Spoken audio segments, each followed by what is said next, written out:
Assalamualaikum warahmatullahi wabarakatuh. Selamat siang Bapak Ibu semuanya. Salam dan bahagia untuk kita semua.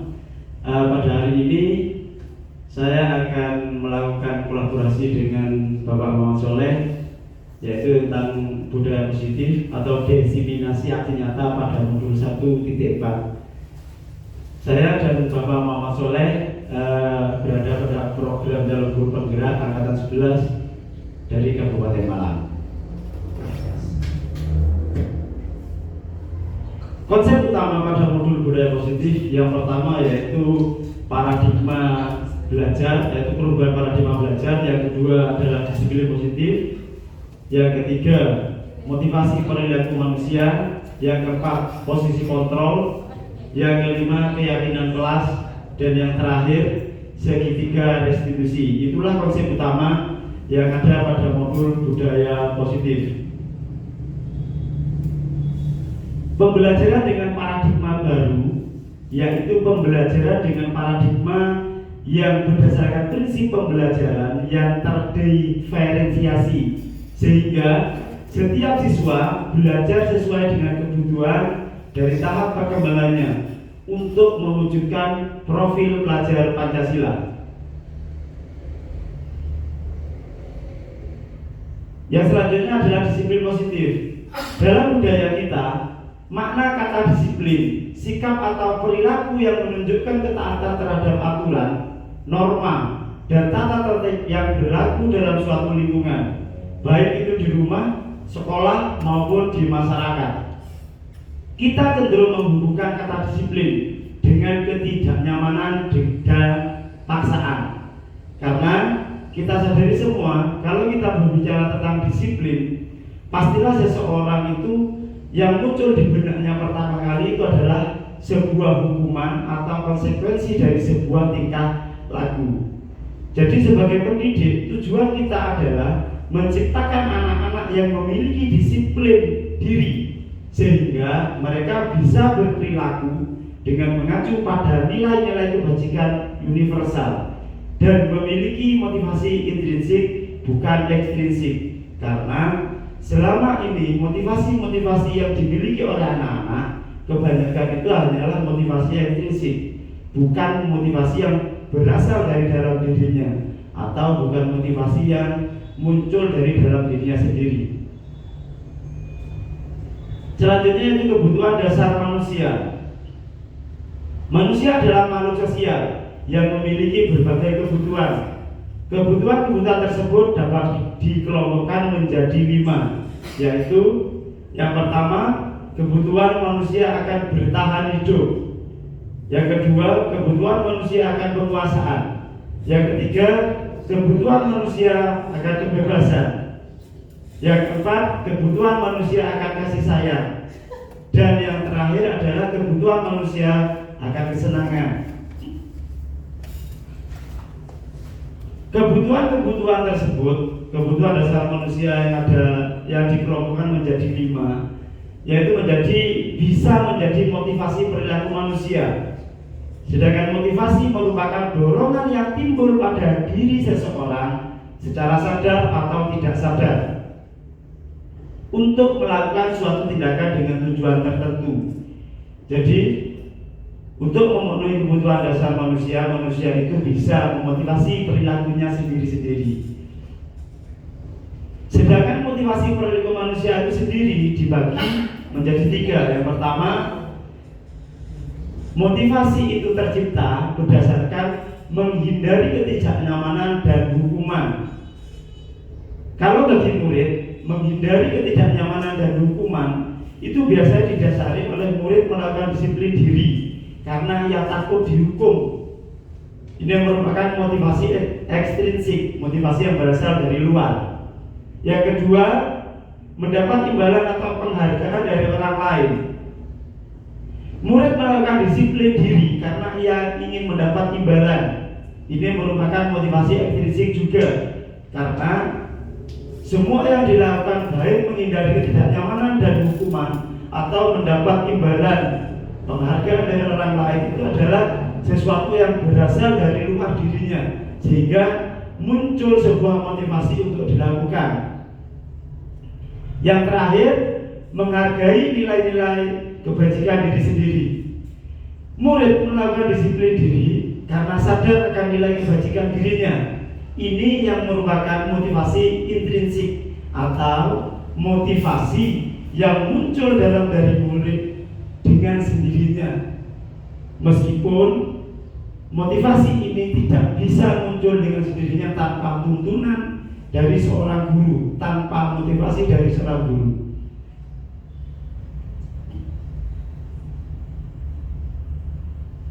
Pada konsep-konsep yang sudah saya sebutkan tadi, ada dua buah konsep yang tidak bisa kita lupakan. Yang pertama yaitu konsep disiplin identitas gagal, dan yang kedua di bawahnya konsep disiplin identitas berhasil. Sedangkan konsep disiplin identitas gagal ada dua atau dibagi menjadi dua. Yang pertama adalah hukuman, yang kedua penghargaan. Hukuman di sini diantaranya adalah menyakitkan, tidak nyaman, murid takut, memaksa, murid menyembunyikan kesalahan, murid menjadi rendah diri. Jadi konsep disiplin identitas gagal di sini, ketika kita menerapkan suatu konsep hukuman kepada anak didik, pastilah yang timbul pada anak didik itu rasa sakit dan tidak nyaman, sehingga ketika anak-anak sudah merasakan rasa sakit dan ketidaknyamanan di lingkungan sekolah, maka murid akan takut, sehingga mereka untuk mengikuti pembelajaran ataupun ke sekolah, mereka akan memaksa dirinya dengan cara menyembunyikan kesalahan-kesalahan yang dilakukan oleh dirinya, sehingga yang terjadi pada akhirnya adalah murid menjadi rendah diri karena murid tersebut tidak mempunyai sebuah keyakinan yang akan dilakukan ke depannya. Yang kedua itu penghargaan. Tidak bisa kita pungkiri bahwa penghargaan itu, kita memberikan penghargaan pada anak-anak itu sering kita lakukan. Yang sebetulnya dalam modul ini sudah dikupas bahwa penghargaan tersebut tidaklah efektif, merusak hubungan atau sifat iri, mematikan kreativitas, menghukum dengan sistem ranking, dan merampas hak menghargai dirinya.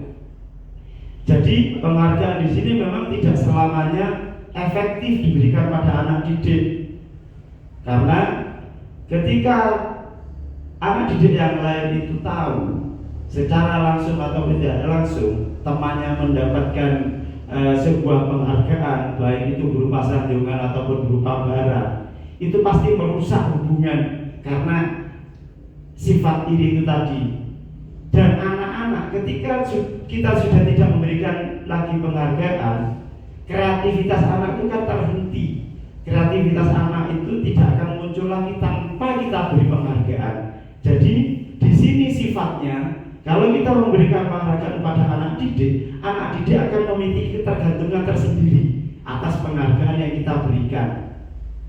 Makanya ketika kita mematikan kreativitas anak-anak, secara tidak langsung kita itu menghukum dengan sistem ranking dan merampas hak dari anak-anak tersebut.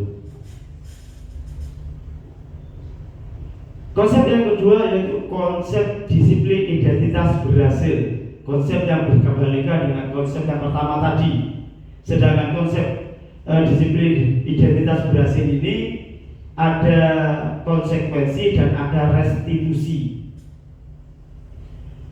Dikonsepkan konsekuensi, yang pertama itu penguatan jangka pendek, kedua perlu monitoring berkelanjutan, yang ketiga stimulus dan respon, yang keempat murid menghormati peraturan, yang terakhir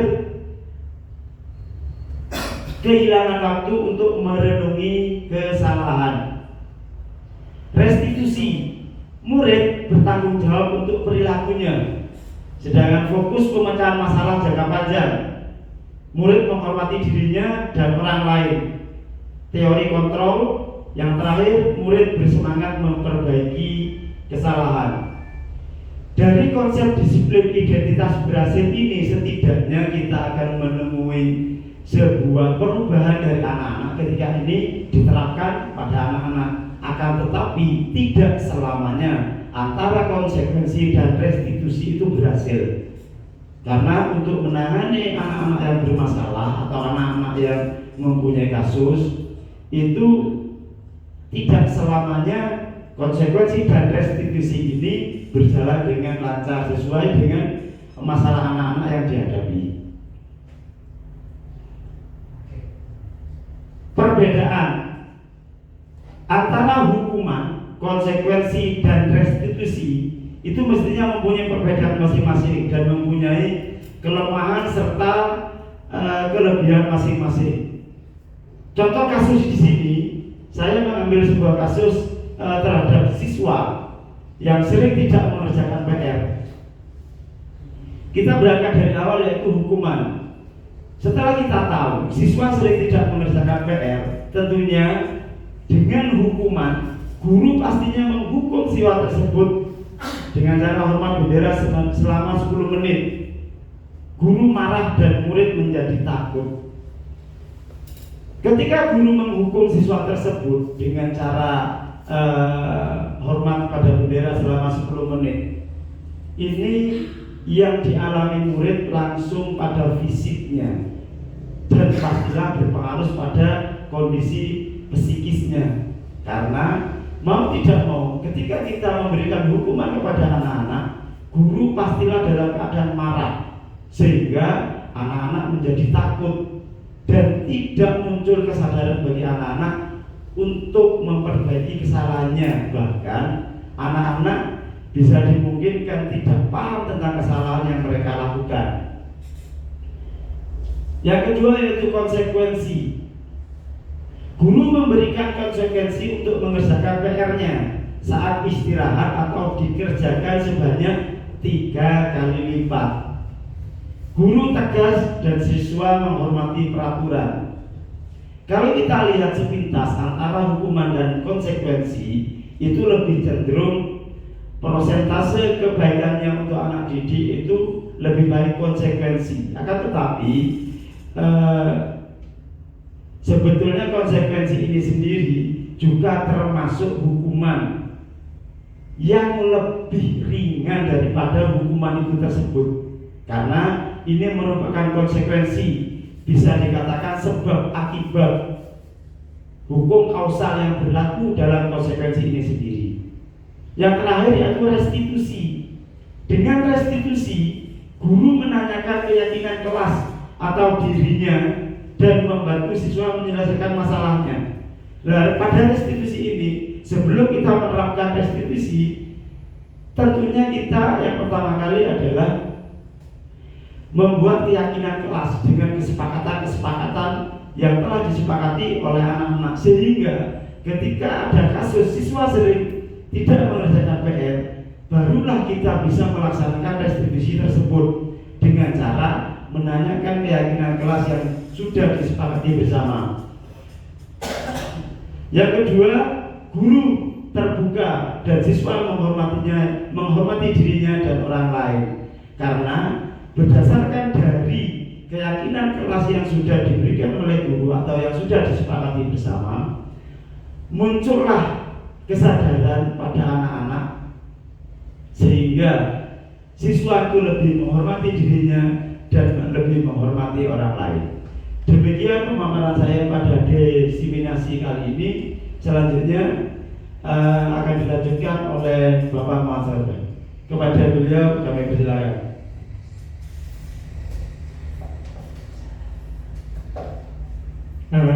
Terima kasih Pak Aji yang telah memberikan waktu kepada saya. Bapak Ibu, mungkin suasana panas, ngantuk ya. Saya punya sebuah permainan, mungkin ini ada yang bisa atau mungkin yang belum bisa nanti bisa dipraktekkan ke anak didiknya. Siap. Oke, sip Pak Didi, semangat. Jadi begini nanti permainannya, sambil menyanyi. Satu jari kanan, satu jari kiri,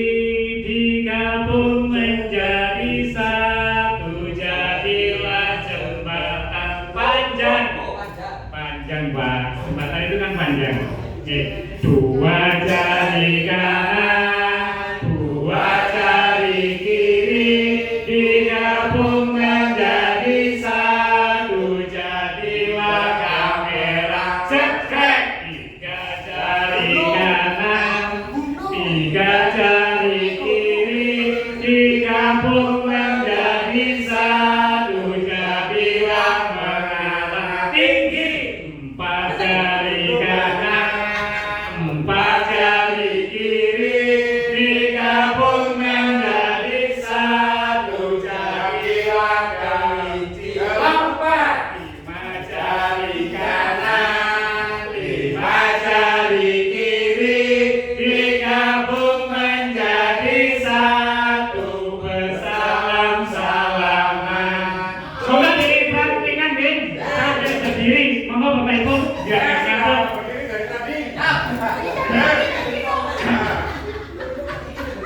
Ya, monggo. Kita mulai ya. 1, 2, 3. Satu jari kanan, satu jari kiri digabung menjadi satu, jadilah jembatan panjang. Dua jari kanan, dua jari kiri digabung menjadi satu, jadilah kamera cekrek. Tiga jari kanan, tiga jari kiri digabung menjadi satu, jadilah menara tinggi. Empat jari kanan, empat jari kiri digabung menjadi satu, jadilah kelinci. Lompat. Lima jari kanan, lima jari kiri digabung menjadi satu, bersalam-salaman. Terima kasih. Itu kalau dipraktikan anak-anak SD seneng banget itu, kadang sampai lompat-lompat ke meja. Bapak Ibu, saya akan menjelaskan tentang 5 posisi kontrol. Jadi sebagai seorang guru itu kita saat ini dihadapkan dengan pilihan yaitu posisi 5 kontrol. Posisi 5 kontrol ini dicetuskan oleh Diana Gosen. Posisi 5 kontrol itu terdiri atas peran seorang guru sebagai yang pertama penghukum, yang kedua pembuat rasa bersalah, yang ketiga sebagai teman, yang keempat sebagai pemantau, yang kelima sebagai manajer. Sebelum saya lanjutkan, mungkin kalau dari Bapak Ibu yang paling ideal itu yang mana? Jadi pacar, Pak. Jadi pacar. Nggak ada Pak di sini Pak pilihannya Pak. Mungkin ada di antara kita yang jadi penghukum. Penghukum, Pak, biasanya. Oh, penghukum. Oke, kayak aneh ya. Apa namanya? Kayak Pak polisi. Mungkin ada yang sebagai teman. Sama muridnya dekat, akhirnya muridnya suka curhat-curhat, mungkin ya. Nah, supaya nanti kita tahu mana yang ideal bagi kita kupas satu persatu. Monggo, Pak Tung.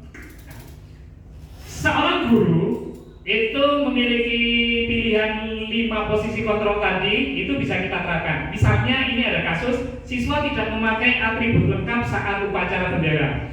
Nah, pada posisi sebagai seorang penghukum, biasanya seorang guru itu akan berkata atau akan mengucapkan yang kira-kira hampir mirip seperti ini. Patuhi aturan sekolah lalu berdiri di depan barisan. Artinya si murid itu dihukum. Ketika dia tidak memakai atribut lengkap, dia diberi hukuman. Misalnya harus berdiri di depan sendiri atau mungkin di depan barisan dan sebagainya. Kemudian sebagai pembuat rasa bersalah itu akan ditandai dengan guru akan mengucapkan berapa kali Pak Guru harus memberitahu kamu Bapak kecewa sekali sama kamu. Itu adalah ciri-ciri seorang guru sebagai pembuat rasa bersalah. Kemudian sebagai teman itu biasanya cenderung lebih lunak gurunya dengan mengucapkan ayolah yang tertib, buat Bapak bangga. Kali ini tidak apa-apa jika kalian bersalah, atau mungkin bisa tolong bantulah Bapak supaya pembelajaran hari ini lancar. Itu. Kemudian sebagai seorang pemantau, guru itu akan menunjukkan sikap dan berucap seperti ini. Kamu sudah melanggar apa peraturan dan konsekuensinya. Sedangkan sebagai seorang manajer, seorang guru akan mengucapkan apakah kamu tahu kesalahanmu, kira-kira bagaimana kamu akan memperbaiki kesalahanmu. Jadi dari penghukum, pembuat rasa bersalah, teman, pemantau, dan manajer, kalau melihat dari contoh seperti ini, yang paling ideal adalah Manajer. Ya, yang paling ideal itu adalah sebagai manajer. Nanti kita akan belajar bersama-sama mempraktikkan di kelas masing-masing sebagai seorang manajer. Next. Baik, Mas Orang. Berikutnya adalah keyakinan kelas. Nah, biasanya di awal tahun pelajaran itu kita membuat namanya keyakinan kelas. Pertanyaannya muncul, mengapa keyakinan kelas yang kita buat bukan peraturan kelas? Mungkin ada yang tahu kenapa kita tidak membuat peraturan kelas tapi keyakinan kelas? Tidak tahu, Pak. Tidak tahu. Mungkin Pak Agung mungkin tahu? Enggak tahu, Pak. Oh, tidak tahu. Kalau keyakinan kelas itu kan satu kelas. Biasanya yang membuat harus melibatkan kelas. Jadi ini yang membuat adalah dari idenya anak-anak. Sedangkan kalau peraturan kelas itu biasanya sudah ditentukan oleh sekolah. Jadi dari zaman ke zaman biasanya sekolah sudah membuat peraturan kelas itu keinginannya kelas. Tapi kadang muncul masalah yaitu tidak sesuai dengan idenya anak. Karena sekarang itu kan merdeka. Jadi anak itu punya ide masing-masing. Nah, di keyakinan kelas inilah nanti kita wadahi anak-anak itu kelasnya ingin seperti apa, ingin dibuat seperti apa, ditata seperti apa, sehingga mereka nyaman untuk belajar. Next, bagaimana pembentukan keyakinan kelas itu? Keyakinan kelas itu terdiri atas beberapa item. Yang pertama lebih abstrak dari peraturan, sedikit saja agar mudah diingat. Kemudian berupa pernyataan universal sesuai dengan kondisi kelas dan sekolah agar mudah diterapkan. Ini biasanya sesuai dengan keinginannya anak. Dibuat dalam bentuk positif, jadi sebisa mungkin dihindari kata tidak boleh. Misalnya di kelas itu ketika anak tidak boleh makan sambil belajar, itu kita tidak membuat keyakinan kelas itu tidak boleh makan di dalam kelas, tapi dihindari kata tidak boleh itu, sehingga kalimatnya bisa diperhalus menjadi lebih positif, yaitu kira-kira apa? Anak-anak boleh makan. Anak-anak boleh makan. Di luar. Intinya tidak boleh makan, tapi tidak boleh menggunakan kata tidak. Ayo, Pak. G. Anak-anak boleh makan ketika jam istirahat. Betul. Itu salah satu. Itu kan lebih positif ya. Tidak ada kata tidak. Tidak itu kan cenderung melarang. Biasanya efeknya itu negatif. Kemudian semua warga kelas sekolah dilibatkan dalam membuat. Jadi setiap kelas itu biasanya diminta menuliskan keinginanmu di kelas ini apa yang harus diterapkan. Kemudian nanti dipilah-pilah, dikelompokkan, itu nanti yang kita sepakati. Saya kemarin di awal tahun ajaran baru juga seperti itu. Anak-anak mulai saya ajak untuk membuat keyakinan kelas. Mereka menuliskan keinginannya. Nanti kita pilah-pilah yang hampir sama kita kelompokkan. Yang mungkin tidak sesuai, kadang kan ada anak yang agak betik. Tidak ada pelajaran Pak, tidak ada tugas Pak. Nah itu berarti itu nanti kita beri pengertian kepada mereka. Next, kegiatan membuat kesepakatan kelas itu yang di dalamnya nanti mewadahi apa yang diharapkan dari seorang guru, kemudian juga dari teman sekelasnya oleh anak, dan sekaligus dengan lingkungan seperti apa di kelasnya itu yang ingin mereka ciptakan sehingga mereka nyaman untuk belajar. Lanjut. Nah, kemudian di sini ada segitiga restitusi. Segitiga restitusi itu adalah sebuah segitiga yang di dalamnya itu ada langkah-langkah untuk menyelesaikan sebuah masalah atau kasus. Di sini segitiga restitusi itu terdapat langkah-langkah. Yang pertama adalah menstabilkan identitas. Jadi di menstabilkan identitas itu untuk membantu murid merasa aman dan dihargai. Ketika anak itu bersalah, mereka tidak langsung divonis, tapi mereka itu meskipun bersalah akan merasa dihargai dan merasa aman karena mereka adalah anak. Kemudian yang langkah kedua adalah validasi tindakan yang salah. Nah, di sini untuk fungsinya adalah untuk memahami niat di balik tindakan yang salah. Jadi biasanya anak yang salah itu akan ditanya alasannya apa, sehingga anak itu berbuat salah. Karena kalau kita di sekolah itu setiap anak itu hampir pasti semuanya itu berbuat salah meskipun kecil, dan mereka itu punya alasannya. Kemudian yang ketiga adalah menanyakan keyakinan. Jadi kita tanyakan keyakinan kelas yang sudah dibentuk itu seperti apa dengan dihubungkan dengan kesalahan yang mereka buat. Lanjut. Nah, menstabilkan identitas pada segitiga restitusi itu biasanya ditandai dengan ucapan guru itu seperti ini: berbuat berbuat salah itu tidak apa-apa. Tidak ada manusia yang sempurna. Saya juga pernah melakukan kesalahan seperti itu, karena tanpa kita sadari, kita dulu sebagai murid pasti pernah melakukan kesalahan.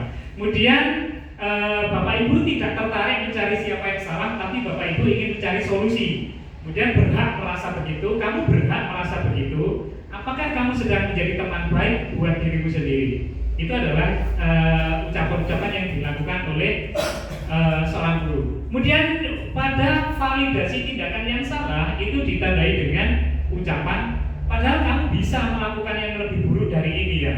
Kamu pasti punya alasan mengapa melakukan hal itu. Jadi kita gali alasannya. Kemudian kamu patut bangga pada diri sendiri karena kamu telah melindungi sesuatu yang penting buatmu. Kamu boleh mempertahankan sikap itu, tapi kamu harus menambahkan sikap yang baru. Jadi harapannya itu sikap yang baru itu adalah sikap yang positif. Lanjut.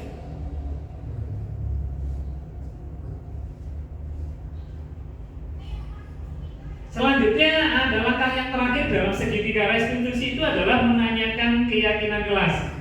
Jadi ini biasanya yang diucapkan oleh seorang guru pada langkah menanyakan keyakinan kelas itu adalah apa yang kita percayai sebagai kelas atau keluarga. Jadi di keyakinan kelas itu kan ada. Jadi itu yang kita tanyakan. Apa nilai-nilai di sekolah yang telah kita sepakati? Itu hubungannya juga dengan keyakinan kelas. Apa bayangan kita tentang kelas yang ideal? Kamu mau jadi orang seperti apa? Itu adalah untuk menggali dan menanyakan keyakinan kelas yang telah dibentuk sebelumnya. Lanjut.